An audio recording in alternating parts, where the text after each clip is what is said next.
的差。方便，这是方便生涯最狼狈的一战，被黑人拳王乱拳放倒，在后半程基本被全程追着打的情况下，竟然还赢下了比赛胜利，这也为方便的职业生涯抹上了黑点。究竟是怎么一回事呢？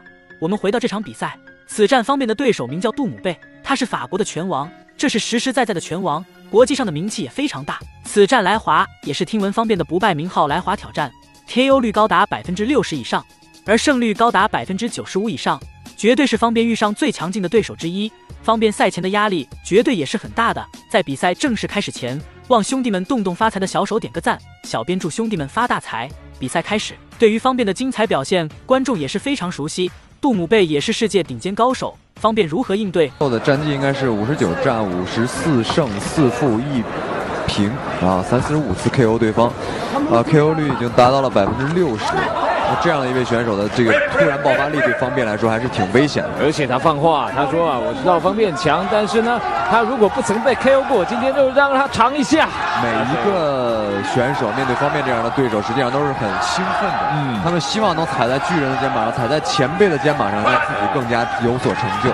是，对手越强啊，其实对自己来说，方便显得非常犹豫，对手试探的过程也非常犹豫，一时间场面上陷入到了僵持，对手时不时的扫踢一下对手。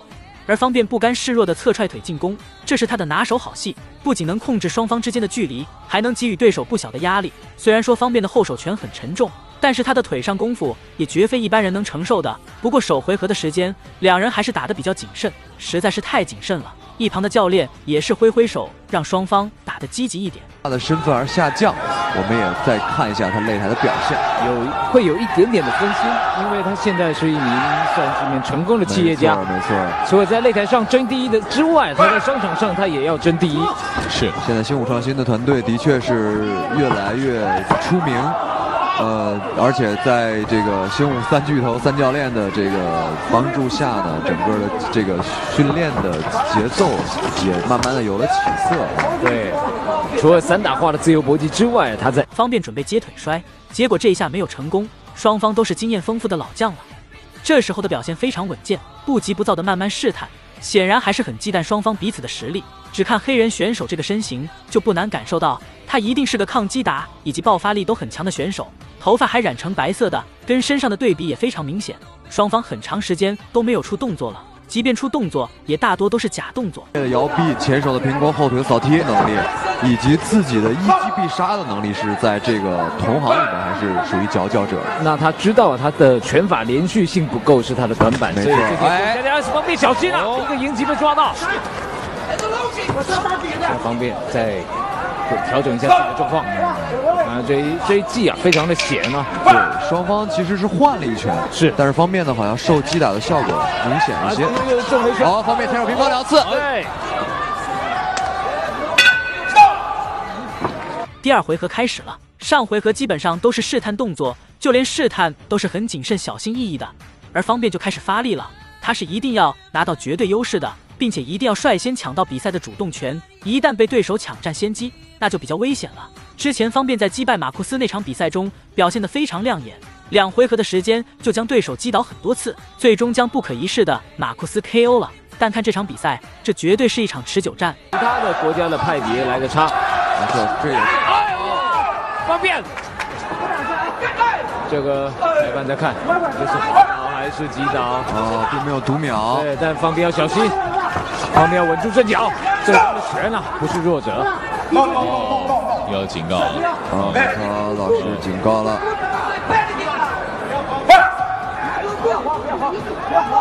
这一回合方面打了有点惊险，斜腿。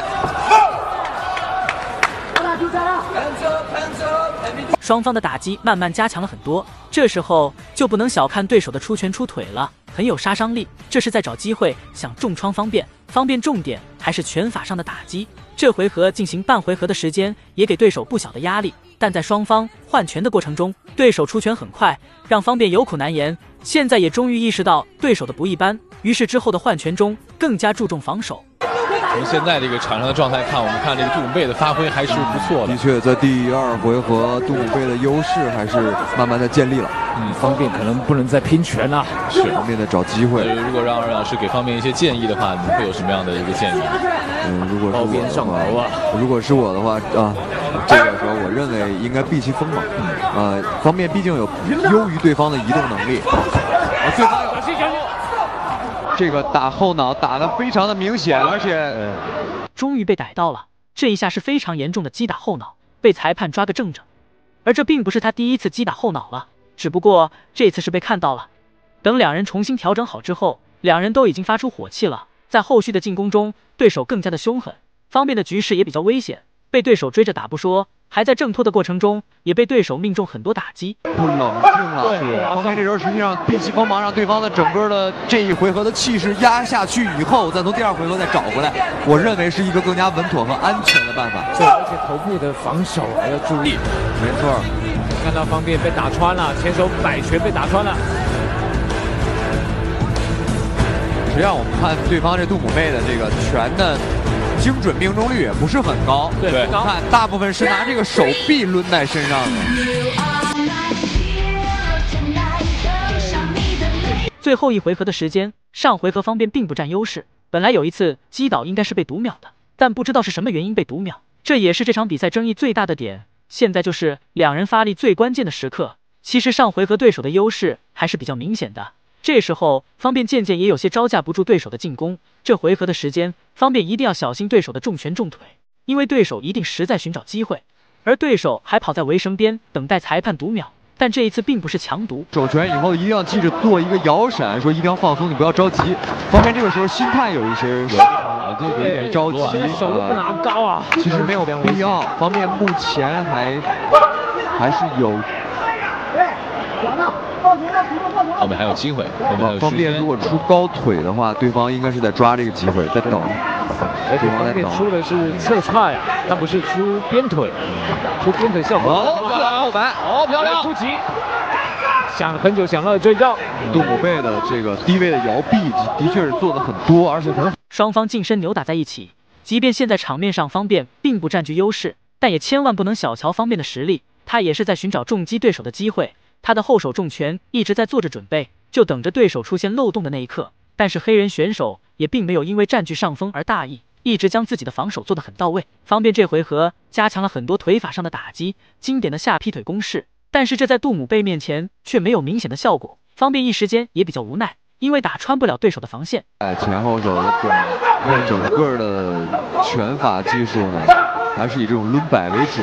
对，实际上如果作为心态平衡的方面来说，应该对防御这样的腿法不是那么的难，这样的拳法不是那么的难。是的，但是现在方便在心理失衡，而且主动求战这样的一个状态下，没办法控制的，在心态上、情绪上会有一些影响和变化。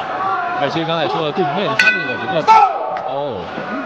看一下，比赛来到加时赛，这是真正的最后机会了，并且也是方便最后的机会。要是被对手击败的话，就会终结自己的连胜战绩，这绝对是观众不想看到的。但对手实力又实在强势，方便费尽千辛万苦也想占据主动权。经典的散打风格确实很吸引人眼球，这时候就应该控制好两人之间的安全距离，不能被对手近身击负了。之前就因为对手近身太多，导致方便被打得有点难受。对拼拳，方便直接前手刺拳拿臂往外一顶，看来方便就是要打距离了。是，而且这第4回合靠到对方身上了。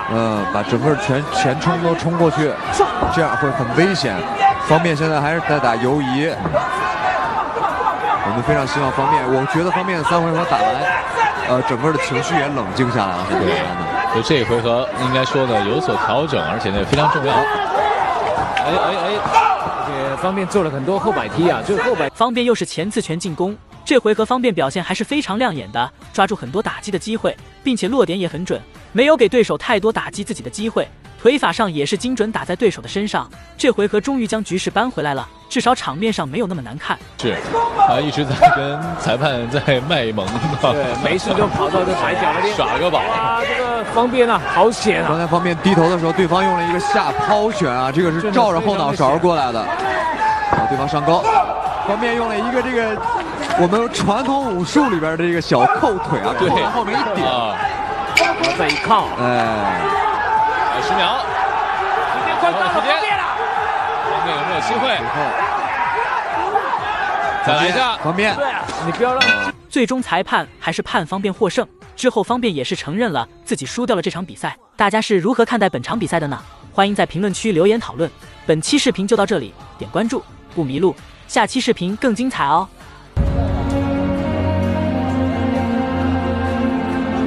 我们3位都沉浸在这场比赛到底会是一个什么样的结果的沉思中了。非常的惊险啊！